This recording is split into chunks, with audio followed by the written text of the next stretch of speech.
मेला दिलों का आता है, પણ આ વરસાદમાં મેળા કંઈક વધુ જ અજીબ થઈ જતા હે, કેમ કે સૌરાષ્ટ્રના મેળામાં લોકો પાણીની જેમ પૈસા વહાવે છે.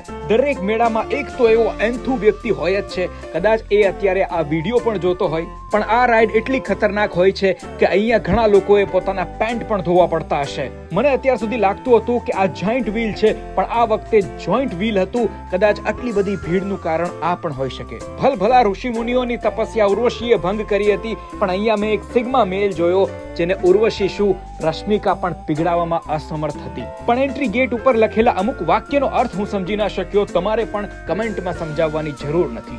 મેળામાં એક વ્યક્તિને જોઈને હું સમજી ગયો કે કદાચ એક ઘરનો મોટો છોકરો હશે.